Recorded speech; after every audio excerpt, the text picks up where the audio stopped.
Hey everyone, and welcome to Rambling Reviews, where we analyze different types of media and/or their cultural relevance. My name's Christian, and this is Batman in Detective Comics number 33, written once again, of course, and illustrated by Bill Finger and Bob Kane.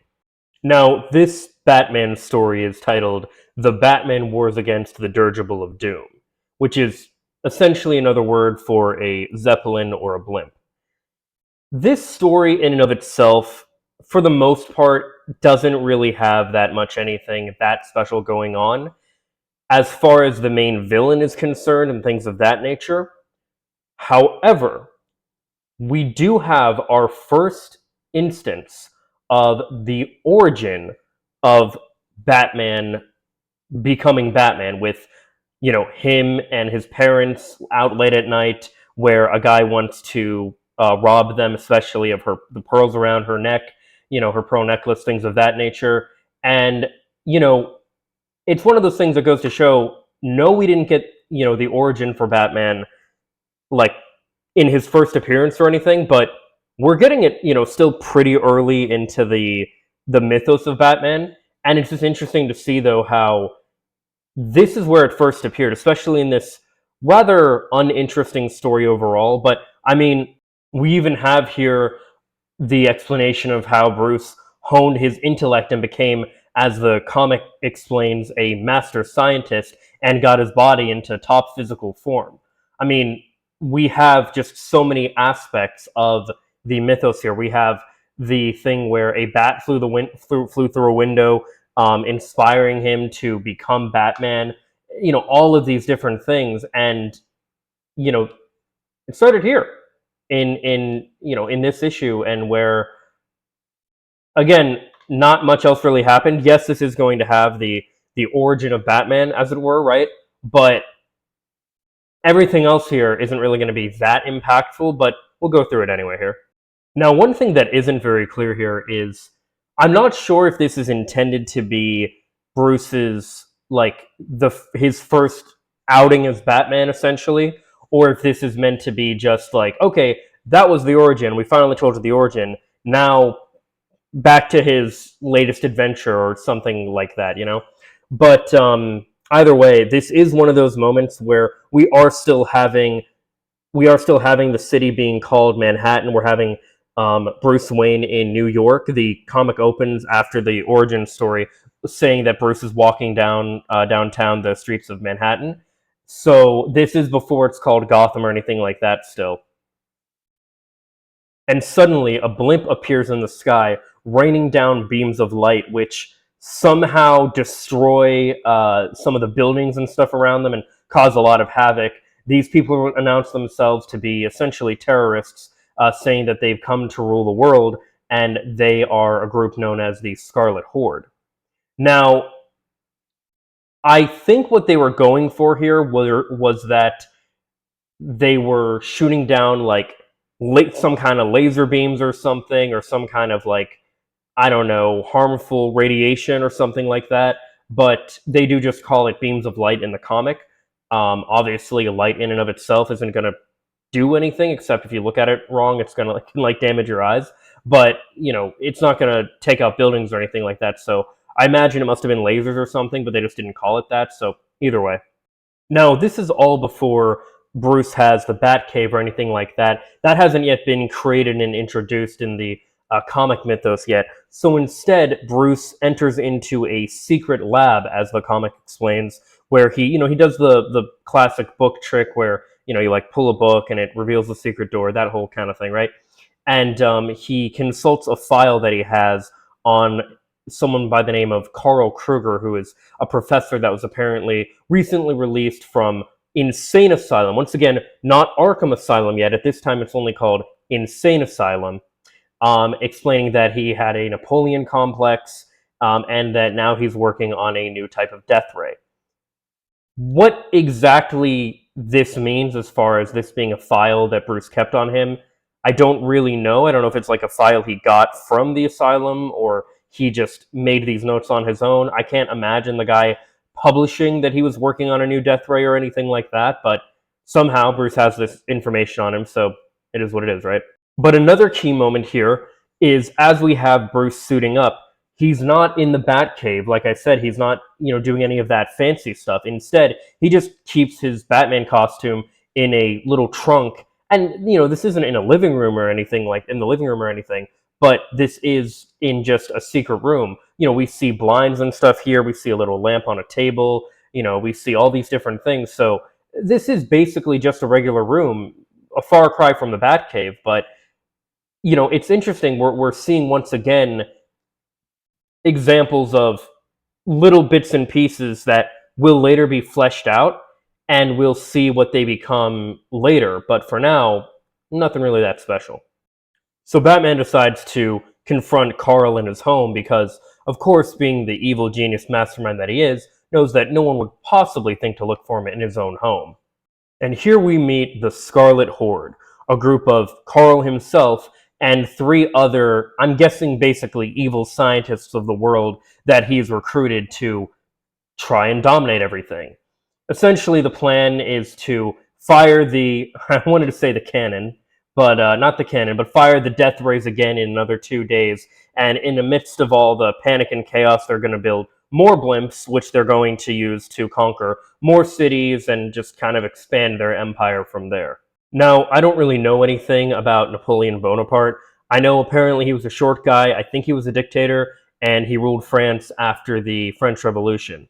Now, the French Revolution I paid extreme attention to when I was in high school, but right after that we had Napoleon Bonaparte's reign, and I didn't really care, and I never bothered to learn about him after the fact, so didn't care about that. Didn't really like the movie Napoleon Dynamite either, so take that as you will.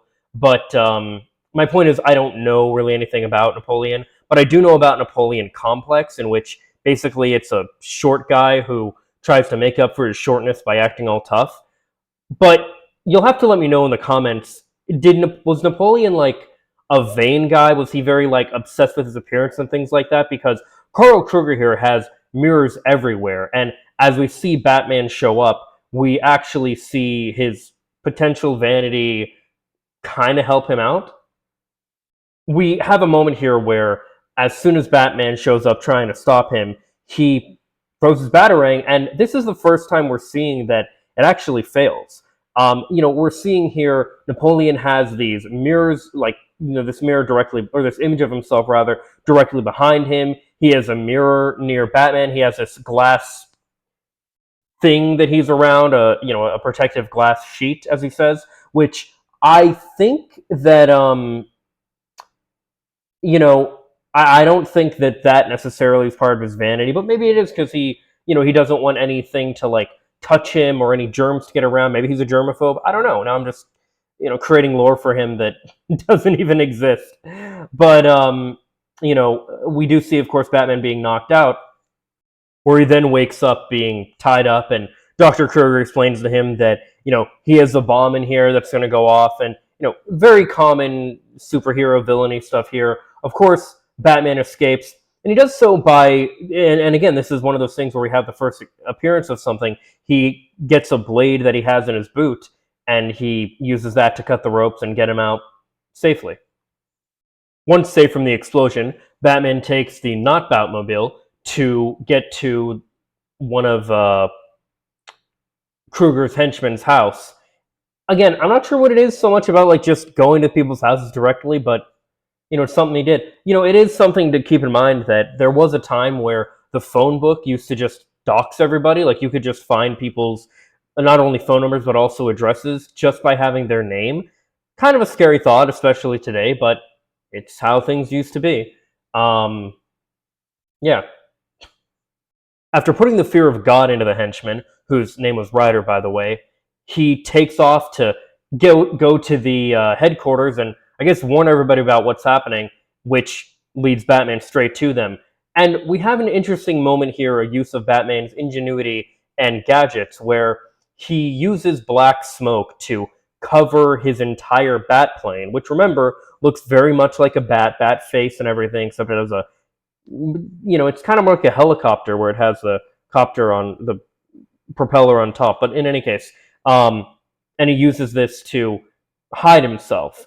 Now, I gotta be honest, this is very much a moment of suspension of disbelief because it doesn't really look like a cloud. It just looks like it looks like what it is, smoke. But the people buy it. But it works as Batman's able to sneak through undetected and comes across three men who are discussing the plan. Two of the guards who I can't help but think look like KKK members, and the one giving the orders here, which I can't help but think look like a Nazi. As they explain, they're going to be using these smaller death rays put on trucks in order to, uh, kind of defeat any deterrence. In other words, they're going to be, of course, torching anyone that tries to stand in their way.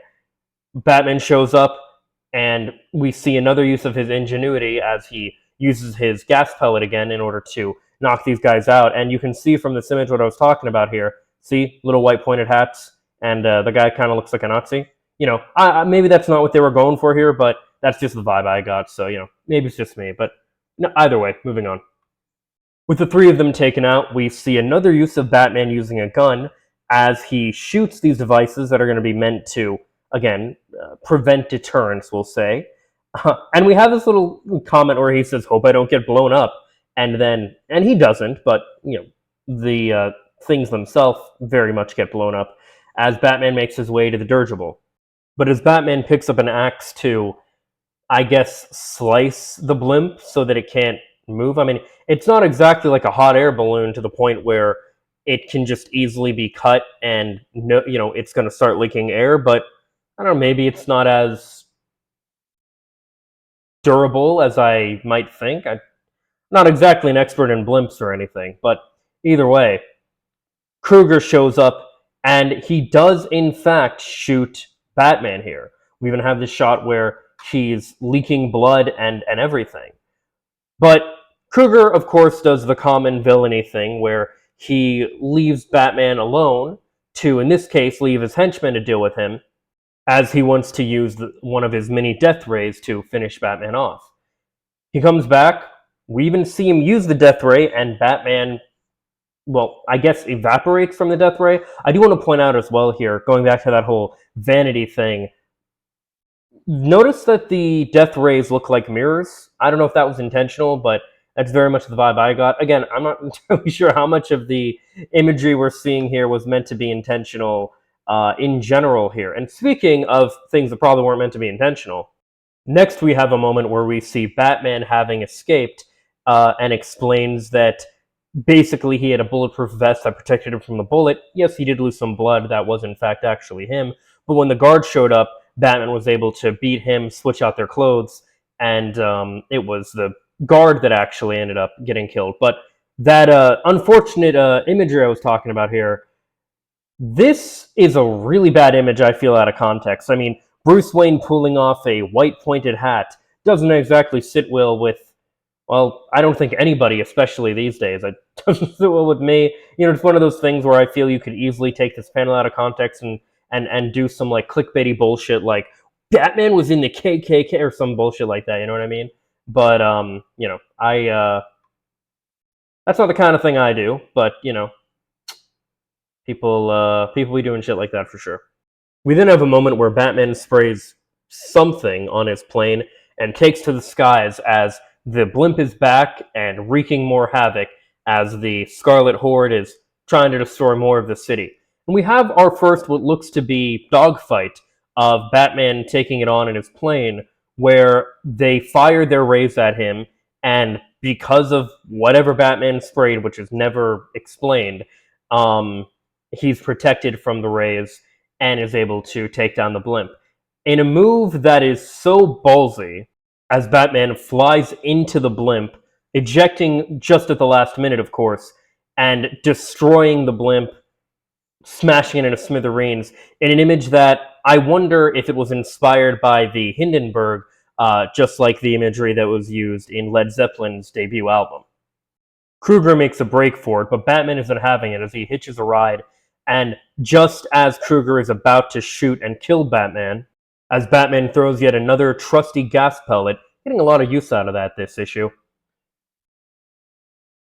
putting Kruger to sleep as he crashes the plane, and Batman gets out at the last minute, and Kruger crashes a plane and drowns. We even have a moment where Bruce is seen the next day reading the paper, well, not reading the paper, listening to the radio, and they explain that the body of Kruger was even found, and things of that nature. And that they're, of course, also, they've captured the entire Scarlet Army, or Scarlet Horde as they called themselves. With another example, yet again, of Bruce, in fact, killing people, because that's what he did, in his early iteration of Batman, if you will.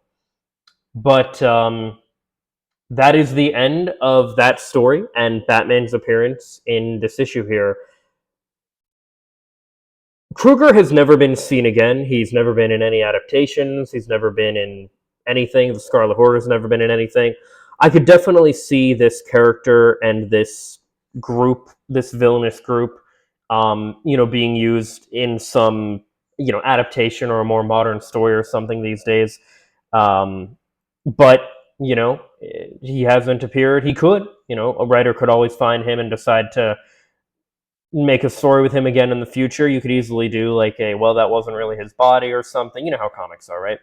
But either way, yeah, that's the end. And like I said, not a bad or like annoying villain or anything. Just pretty forgettable. Very one note. Very just kind of evil for the sake of being evil, and very much just kind of nothing was done with him since. So but of course, this did introduce us to the origin of Batman. How he had Joe Chill, although he wasn't named Joe Chill yet. Joe Chill killing his parents right in front of him and things of that nature. All of that was introduced in this issue. But so the little intro story of Bruce there, very impactful. The rest of the story, not so much. But hey, overall, definitely good issue. I'd say it's worth it's worth your time, especially if you're interested in the golden age as we're going through it and everything here. So as always, though, these are just my thoughts. Let me know what yours are in the comments down below. Follow me on social media for more. Subscribe to me to stay up to date. Leave a like if you like, and if not, I hope you find something to do like. Later, guys. Peace and love.